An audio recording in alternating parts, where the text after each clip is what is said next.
because you related a story that President Kennedy, this is before he was elected, I believe he might have been nominated, but he asked Billy Graham why no one is talking about the Lord's return. And it's no surprise that is still the case, that our pulpits are pretty silent. It seems to be all about now, be all you can be now, how to now. Is this one of the reasons you wrote this book? It's exactly the reason, Jan, that I wrote the book. Billy Graham, who, by the way, was a member of our church here at First Baptist Dallas for more than 50 years before he became ill and joined a little church closer to him. But Billy Graham said that the second coming of Jesus Christ is the most neglected teaching in the church today. And I believe that's true. I mean, just look at what you're hearing in churches. It's all about how to be a better husband or wife, how to have a more successful career. It's all about the here and now, and very little to do with the hereafter. And yet, you know better than anyone, Jan, about the volume of material in the Bible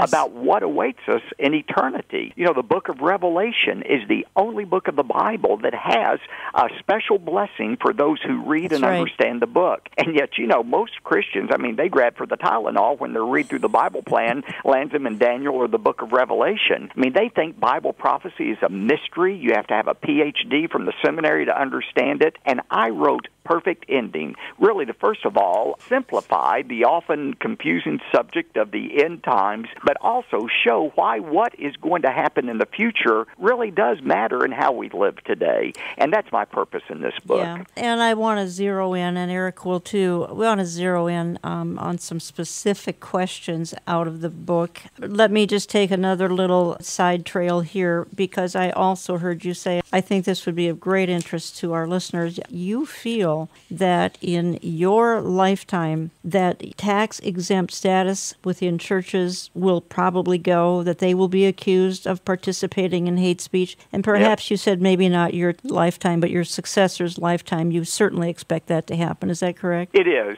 and I think it may happen more quickly than any of us believe. Let's just look at this scenario. I mean, I believe we're just one Supreme Court decision away from the Supreme Court declaring all state bans against gay marriage as unconstitutional. Gay marriage will be the official position of the federal government. I think that's unquestioned. Well, if that's true, then what is going to happen to churches or to radio programs or to Christian radio stations that have a policy that is now considered to be discriminatory? I believe that the federal government will say the government should not subsidize any kind of hate speech or discriminatory speech. And it's interesting, Jan, that they believe that tax-exempt status is somehow subsidizing religious organizations. I don't think it's a leap at all to say that's probably the first thing that's going to fall as there's a continued assault upon Christianity in our country.